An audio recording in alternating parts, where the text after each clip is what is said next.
on degrowth is that it, is that it is very complex. It Hello? tries, yes, thank you. So,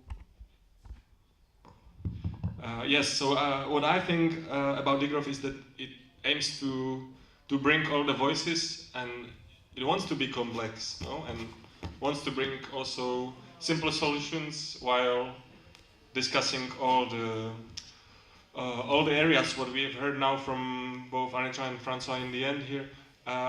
And you can also see like different dimensions, different strategies. I see it more like most of it is done by us, or we have to do it. Partly it's done by avoiding market, partly it's done by playing with the market, and partly it's done by attacking the top-down approach, attacking the politics. But for me, I really want to have a question about there was the one of part was the what's it called, the reducing demand, which I see a lot about. Yeah, just as you mentioned, like house sharing and living more simple. It also creates a reduction on the demand on the housing market. But my question, I think, is if isn't there a paradox that we all those who are in favor of degrowth are like becoming more compact, maybe shrinking in their consumption and so on, but the infrastructure, a lot of houses which are run by the market, by the capitalist market, is still going to be there without us being there. Kind of this paradox of the Airbnb and all this stuff can then attack the houses we kind of leave. So the question for me is like, how do you understand this strategy to stay in the houses on the currently built infrastructure while reducing our demand?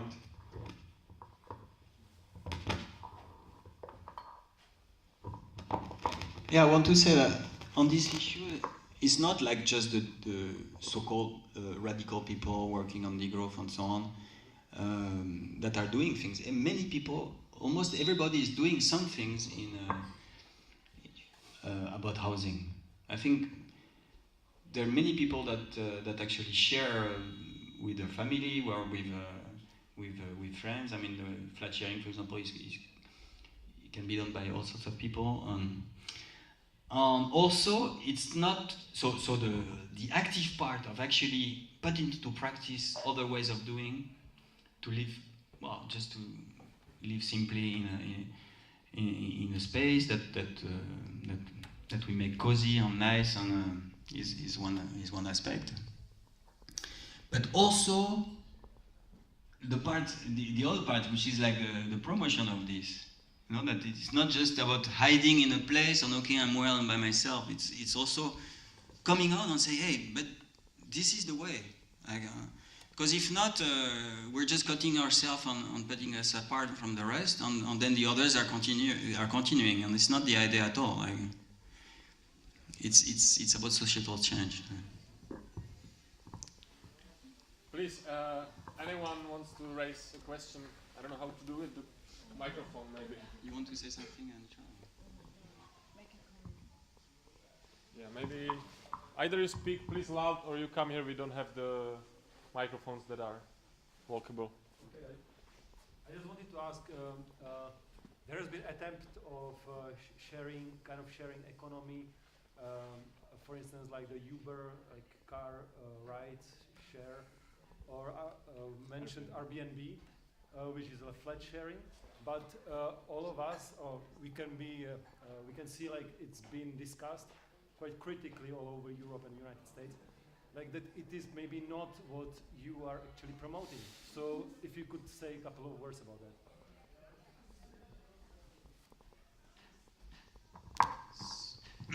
So, yeah, this is not at all what we mean with this. What they call the sharing economy is nothing about sharing. It's about commodification of everything. I mean,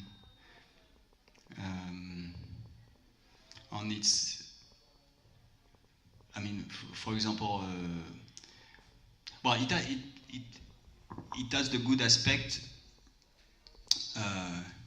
In some cases, you get some places that are used that wouldn't be used otherwise. Okay, this is a good aspect. But very often,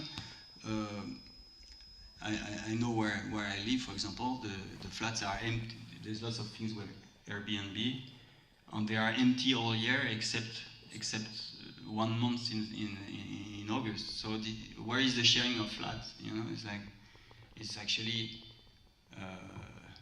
selling is very expensive to some people in summer, but that's nothing about sharing. It's like, if it was shared, then all the people that have difficulties to have a place to live in the winter, they should be able to use the flat, but in that case, not. So it has nothing to do with that. It's I would say it's a robbing of a concept of sharing, like basically. It's an economy, but it's not a sharing economy. It's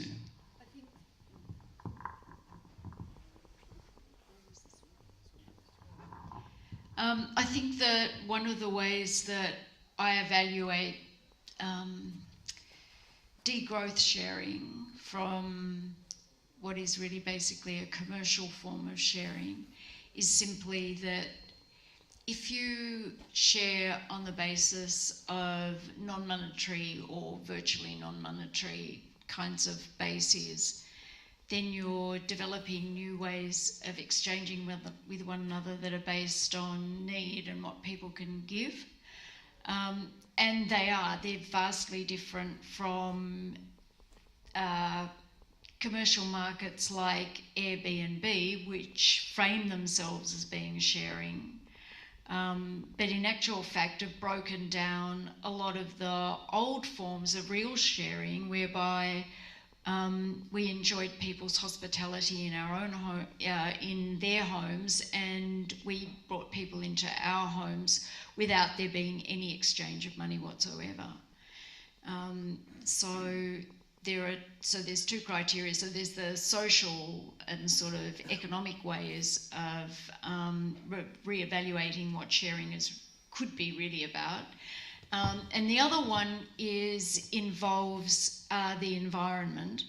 So there's been a lot of hype around sharing economies that it saves environmentally. And then there have been studies which show that, for instance, if people are part of car sharing programs, they often actually travel further and more because they've actually got money to do so. And it feels like they're being told that this is a really good thing, so they forget about measuring the fact that they should be reducing regardless.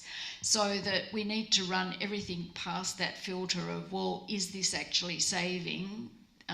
Is it environmentally efficient? As well as, is this kind of like coming from a basis of sharing and caring rather than sharing and making money out of it?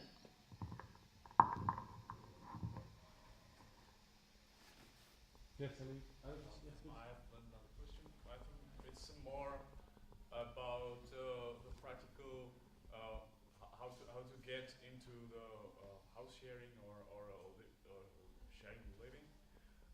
Is that when you have the umbrella organization which makes the housings, and they want to go for degrowth for the people who live there, and if they want to get how do you pursue the purchase or the land grabbing or something like that of the house? What's the best option in not to actually violate some other things which you don't want to do, like if you are in the city and if you want to make a house and if you want to actually rebuild it, where you get money from? If this money cannot be from banks because they will give you their own options how to do that. So if you want to go out of this system, what's the best thing to start with? if you ever heard about that. I'm just asking some of the questions because I know it's not easy. Can I just try to interpret it a little? I think it's actually a huge question.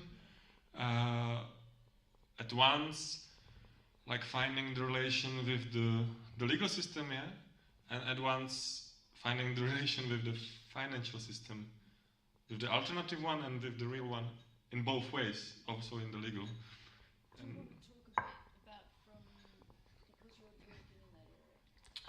yeah, well, myself, I work in the area of alternative financing, alternative currencies, and so on.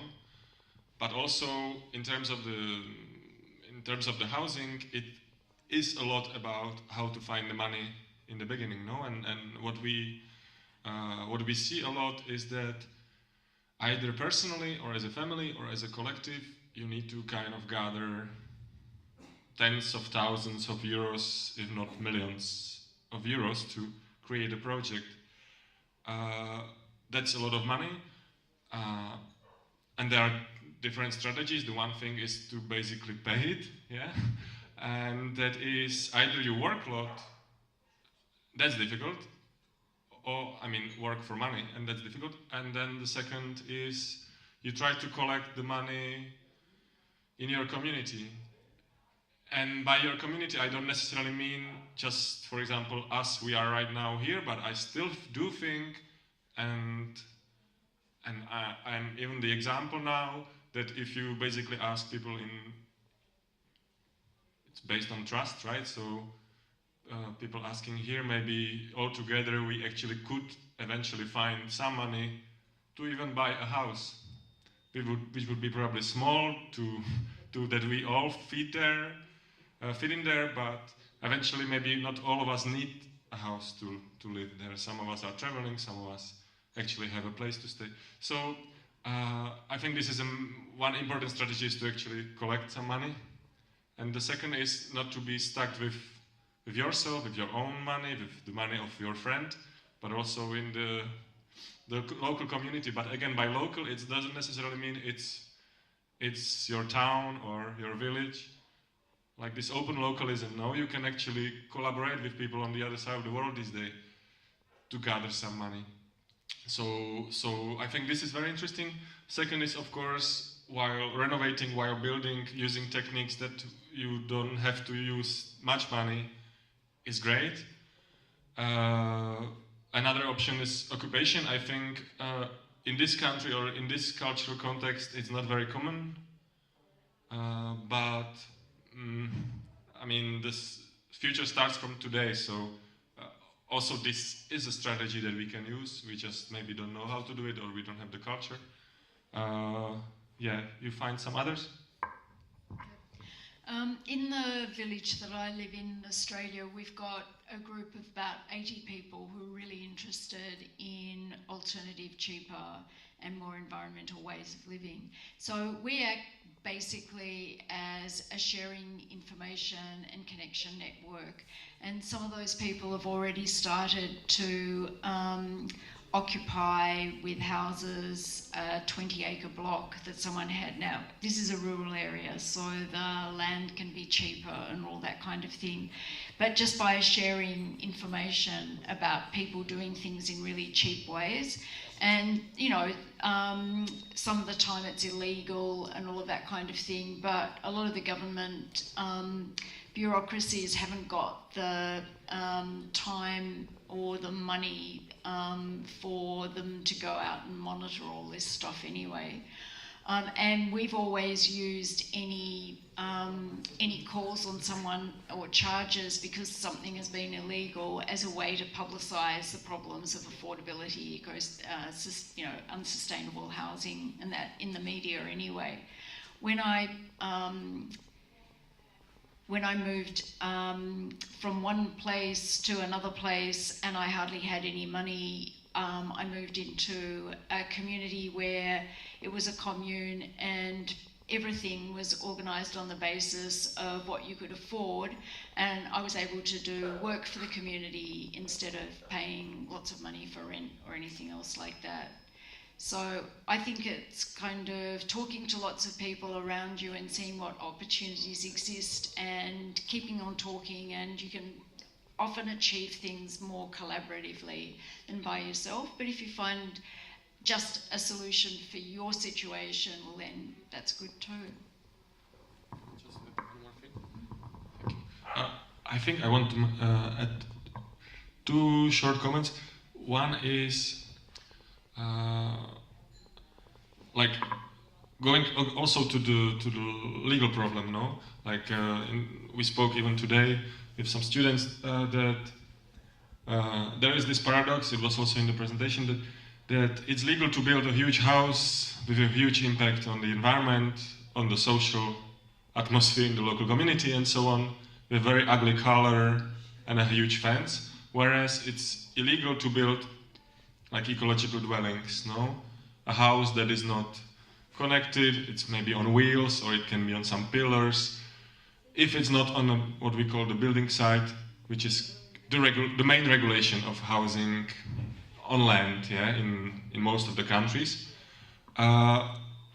So yes, there is a legal barrier that is difficult to kind of go through. One option is to don't bother, maybe don't say anyone, which is probably temporary.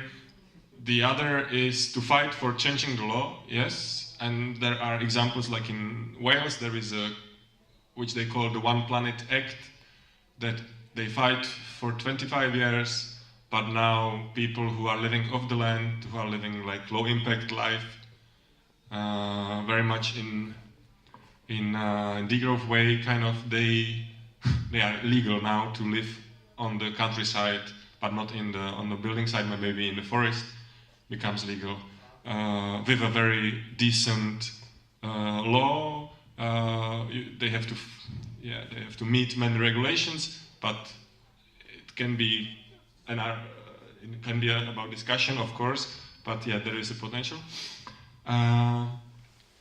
Yes, and then on the other hand, then what I wanted to add a little bit, because we didn't actually describe, for example, this Mithäuser Syndicat. I think it's a really great example of how we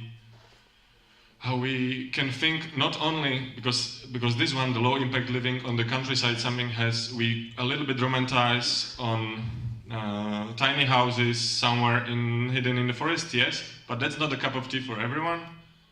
I think it's very fair to say it, that many people still want to keep their urban life and so on. And in that sense, how we organize in the city, it's very different. You can build a tiny house here, but still maybe you will not pass the regulations again, because the regulations say you have to actually build a skyscraper in this area. You know, if you actually own the land where the skyscrapers can be built. But but then the question is rather having access to already built housing and buildings that are already there.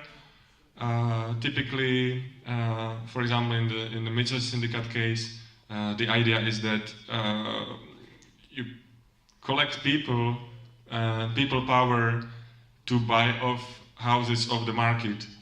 So you need to initially gather some money to buy a block of flat house, couple of floor house maybe, for which would 20 households fit in, or even more.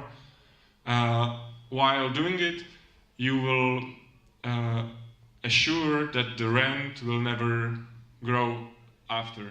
Yeah, maybe you agree on growing by inflation, maybe you just don't believe in inflation, so you keep the rent stable, and that's already such a valuable thing for creating a degrowth society. I think if you not keep the main character or figure growing, then you cannot already in a long term you're actually very succeeding. So I think you better look in the Mithäuser Syndicat. There is Jelena Domy, maybe you know, is an attempt in Czech from Prague to start a similar in Austria. It's called Habitat.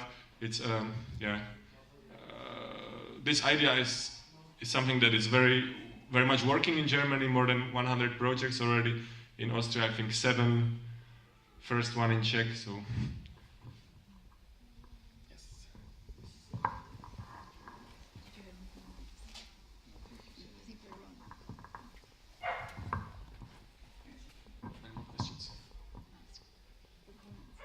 Yes. Anyone want to comment, Patrick? Hi. First of all, thank you for your speech. It was really interesting. And my question is connected with smart cities, which you mentioned. You told basically that it is part of the problem, and it is not really compatible with degrowth.